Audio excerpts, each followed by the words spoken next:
que nous ne sommes pas des êtres humains.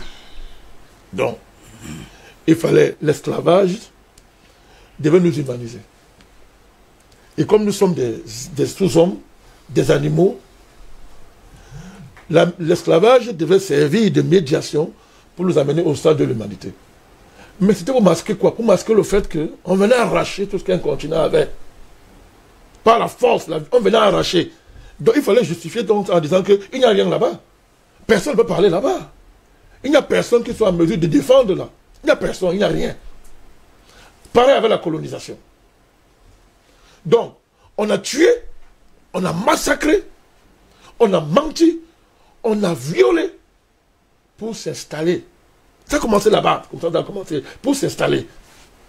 Et depuis ce moment-là, on a donc créé ce qu'on appelle la figure de la philanthropie. La philanthropie, il faut bien comprendre. C'est-à-dire que la colonisation, c'était la philanthropie. Oui. L'esclavage, c'était une entreprise philanthropique. C'est-à-dire c'était l'aide, c'était humanitaire. C'était l'aide. Or, l'esclavage et la colonisation, vous observez que la philanthropie, comme par hasard, a toujours enrichi le philanthrope. On ne comprend pas une philanthropie qui enrichit le philanthrope. Ça devrait être du caritatif. Hein? Tu as déjà assez amassé, tu fais des actions qui te rapportent plus financièrement. Tu recherches d'autres plaisirs, peut-être l'honneur, la reconnaissance, peut-être tu veux soulager ta conscience. Mais dès le départ, la philanthropie a toujours enrichi, n'est-ce pas, le philanthrope européen, le colon. C'était la philanthropie. L'esclavage, philanthropie. La colonisation, philanthropie. Le néocolonialisme, la philanthropie. Maintenant, la colonisation globale, transhumanisante, c'est la philanthropie. Mais est-ce qu'un philanthrope a besoin qu'on lui donne un mandat? Mais il a pitié de vous. Il s'inquiète que vous allez disparaître. Et Dieu lui-même demande de venir au secours des faibles. Et pour ça, on n'a pas besoin d'un mandat.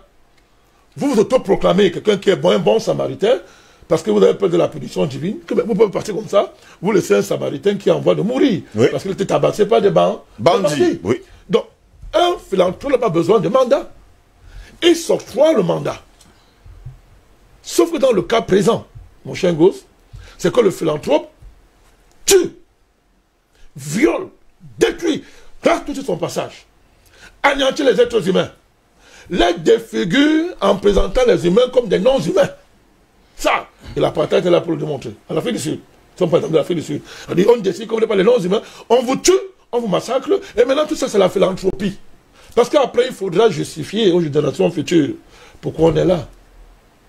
Pourquoi c'est arrivé. On va raconter on va mentir, on va raconter une fausse histoire. On va effacer la vérité historique pour présenter une histoire qui présente le criminel, le tueur, comme étant un philanthrope, la philanthropie. Je voulais vous remarquer depuis, je vous dis que Bill Gates, depuis qu'il est philanthrope, il est plus riche qu'il n'avait jamais été. Très bien. Il y a la philanthropie dans leur idée, dans leur concept, la philanthropie. Et depuis que les vaccins ont commencé, je dis qu'il n'a jamais été 9 milliards riche. Sont nés d'ailleurs, 9 milliardaires sont nés rien que sur l'affaire du Covid. Du Covid. Oui.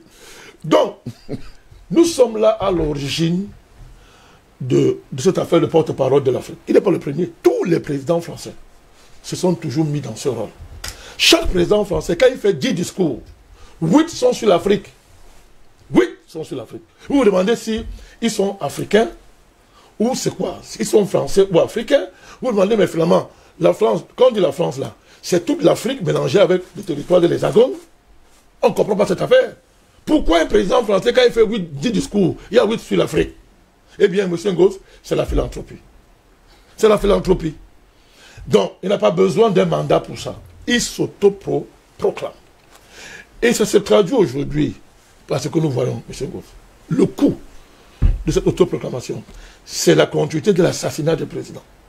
Celui qui se présente comme porte-parole de l'Afrique et qui bonifie son image là, à travers une grande opération de communication nazie, néo-nazie, qu'il a appelé sommet de Paris, c'est qui? Mais à la suite de ses prédécesseurs, c'est un assassin. Il vient de tuer le président Déby. Bon, maintenant, il n'y a plus de débat. Hein. Il n'y a plus de débat maintenant. Il voulait tuer le président centrafricain. Avec son totem qu'on a arrêté là-bas, en SCA. Ce voyou-là qui, je ne vais même pas citer son nom. C'est-à-dire un tueur. Un tueur. Qui, depuis, met le feu et fait couler le sang en Centrafrique depuis 2013. formateur des rébellions, M. Gross. Vous voyez aujourd'hui l'État français n'a aucune honte à exiger sa libération. Vous savez pourquoi? M. Kenyolo n'est pas un tueur. Pour la France, c'est un civilisateur. Il a une mission civilisatrice en RCA. Voilà pourquoi la diplomatie française n'a aucun problème pour demander sans aucune honte qu'on le libère. Dans la pure tradition de l'autre voyou qu'on appelait Sarkozy, qui a dit concernant l'âge de Zoé, que quel que soit ce qu'ils ont fait, j'irai les chercher. Nous sommes au cœur de cette philanthropie. Sur le plan économique, c'est ça, il tue les présidents, il organise les guerres civiles en Afrique, M. Ngoss, il faut dire. Le torrent de sang qui coule en Afrique, c'est l'œuvre des présidents français en général et du Feynman qui s'est agité hier à Paris dans le cadre d'un faux sommet. Le sang qui coule dans le Sahel est l'œuvre de ce pays-là et de son président. Il n'est pas seul, mais il est en avant, le porte-parole. C'est lui qu'on met en avant. Le Sahel est à feu et à sang. La Libye a été à feu et à sang, M. Ngoz. Il va dire que c'est Sarkozy. Mais en RCA, qu'est-ce qu'il est en train de faire? Qu'est-ce qu'il vient de faire au Tchad? Et qu'est-ce qu'il veut faire au Cameroun? Qu'est-ce qu'il veut faire au Nigeria? M. Macron est au cœur de tous les projets de déstabilisation et de destruction de ces pays que je viens de vous citer. À l'heure actuelle, M. Macron doit ramener par tous les moyens l'Afrique centrale dans le franc CFA. Par tous les moyens. Il y a un ensemble d'opérations qui ont été arrêtées qu'il doit exécuter, mon cher Ngoz. C'est ça qui explique ce qui se passe en Afrique centrale aujourd'hui et le rapport de plus en plus... il n'y a plus d'hypocrisie maintenant. Même la diplomatie a fini. Ça devient de plus en plus frontal, y compris entre lui et les présidents de la sous-région, Afrique centrale, eux qui sont des diplomates, on connaît. Ça devient de plus en plus frontal et ça va aller plus que ça. Donc, sur le plan économique, il vole. C'est un voleur. Il pille à travers le franc CFA. Et quand le franc CFA est contesté, il change de nom. Par une manœuvre de Feynman, n'est-ce pas? Il appelle ça l'écho. Pour continuer à piller. Il viole culturellement le continent africain. Avec la francophonie. Un truc complètement bidon. Il viole le continent africain. Avec ces pompes qui arrosent le continent matin, midi, soir. RFI, tous ces consorts, les saletés que les chaînes françaises déversent sur le continent africain, sans réciprocité. Sans réciprocité sur le plan culturel. Donc vous voyez que la fonction de porte-parole, sans compter ce qu'il fait à l'ONU, au nom de l'Afrique. Vous savez qu'actuellement, bien que la Centrafrique est sur embargo militaire. Vous savez pourquoi? Parce que la Centrafrique a le malheur de vouloir lutter contre des rébellions armées par la France. On s'arrange à l'ONU pour mettre le pays sous embargo. Il ne peut pas armer son armée, je me répète à dessein, mais entre-temps, les rebelles sont surarmés. Il a fallu que, n'est-ce pas? Et on se pose bien la question de savoir comment est-ce qu'ils peuvent recevoir des armes en plein cœur de la brousse. Mais terminons, c'est connu. M. Kenyolo vous explique ça. Kenyolo est là pour ça. C'est le travail de Kenyolo et des autres. C'est son travail, Kenyolo, celui qu'on a arrêté. Donc, vous voyez, il a fallu que la Russie arrive pour qu'un pays ait le droit de se défendre. De faire ce que tout un État normal doit faire. Protéger sa population et son peuple. Et ça dure depuis 100 ans. Plus de 100 ans pour le cas de la Centrafrique. Donc, vous voyez très bien que un président français n'est pas porte-parole de l'Afrique par hasard. C'est un rapport de force imposé qui est entretenu, perpétué par des mécanismes purement criminels, mais que de temps en temps on va saupoudrer avec des sommets, la façade diplomatique, des discours et des postures qui vont nous amener, n'est-ce pas, à entretenir une relation d'amour forcé. On veut nous amener à aimer notre violeur. On veut nous amener à adorer notre bourreau. C'est ça la tragédie qui nous lie à la France. Vous comprenez? Voilà un continent qu'on rabaisse tous les jours, qu'on viole, qu'on piétine, mais qu'on va en même temps promouvoir à travers un sommet. Vous avez vu ça dans l'histoire? Vous détruisez quelqu'un tous les jours, même en même temps, vous voulez faire sa promotion dans l'histoire. C'est cette schizophrénie maléfique et maudite, n'est-ce pas, qui nous lie à ces pays et à ces différents présidents.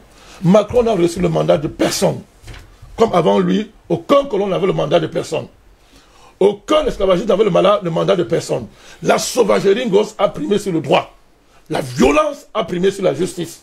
Jusqu'au jour où, depuis que les peuples africains se battent, eux et les généraux, le jour arrivera, et il est déjà là, il est pro ce jour, où on va détruire ce rapport de force et instaurer les rapports de droit. Mais tant que ce n'est pas encore fait, on y va, on y est, on aura toujours le malheur de subir des porte-paroles de ce genre, où on voit un petit enfant, sans culture, mépriser ses ancêtres, mépriser un continent qu'il a enfanté, qui a enfanté son pays, qui a enfanté le monde, méprisé comme ça aussi, grossièrement, au vu aussi du monde entier. Docteur Jean-Paul Mbelek, jusqu'à preuve de contraire.